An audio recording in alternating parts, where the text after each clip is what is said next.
chaîne Booktube pour une nouvelle vidéo. On se retrouve aujourd'hui pour une vidéo un petit peu spéciale.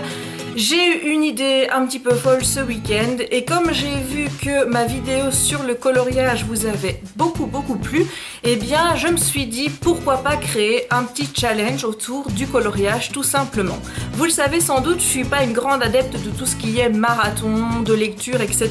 Je pense que je n'ai jamais participé à un rideton de ma vie, ni le challenge Week-end à 1000 qui est organisé par Lily, tout simplement parce que je sais d'avance que je vais complètement le foirer, puisque lire 1000 pages sur un week-end, moi ça me semble tout bonnement impossible. Sur un week-end, je fais plein d'autres choses que lire et je pense que je ne pourrais pas rester un week-end à ne faire que ça. Donc c'est pour ça que je ne m'engage jamais dans ce genre de challenge. Et là je me suis dit qu'un challenge marathon autour du coloriage ça pourrait être vachement sympa. Et donc du coup j'ai décidé de créer le Coloroton.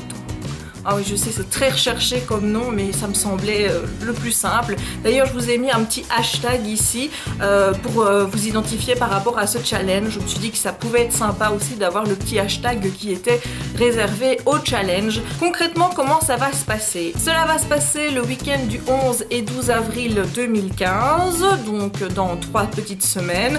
Il s'agira en fait de passer ce week-end vraiment à colorier, tout simplement. C'est le week-end qui est dédié au coloriage.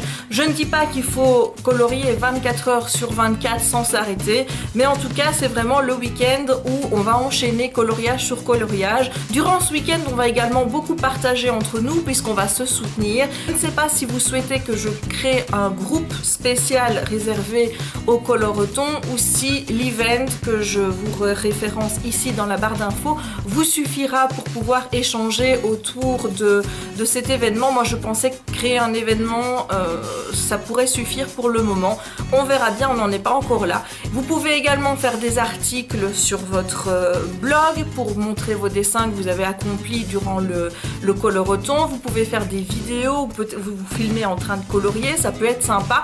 Enfin bref, il s'agit vraiment de partager autour du coloriage pendant tout un week-end, tout simplement en montrant vos dessins, quel matériel vous avez utilisé, dans quel livre de coloriage, toutes des choses comme ça. Voilà, c'est tout simple. Il n'y a pas de conditions pour participer, juste l'envie de le faire, le plaisir de partager vos coloriages avec toute la communauté. Vous pouvez vous inscrire sur l'event qui est bien sûr repris en barre d'infos, comme ça je sais à peu près combien on est pour participer. Si ce challenge vous plaît et que vous avez apprécié ce premier week-end de Coloroton, eh bien on le renouvellera plusieurs fois par an, peut-être par trimestre, un petit peu comme Lily avec le week-end à 1000 tout simplement. Voilà, j'espère que ma petite idée vous a plu. Si vous avez des questions, n'hésitez pas à me les poser ici en dessous, j'y répondrai bien évidemment, et à vous inscrire sur l'event si le cœur vous en dit. Voilà, moi en attendant je vous dis une très bonne journée et je vous dis à très bientôt pour de prochaines vidéos. Ciao! Je suis un petit peu devenue accro à tout ce qui est coloriage pour adultes, tout ce qu'on appelle donc coloriage anti-stress. J'ai pensé faire une petite vidéo aujourd'hui pour vous montrer le matériel que j'utilisais et les livres que j'avais et vous montrer également quelques coloriages que j'ai réalisés.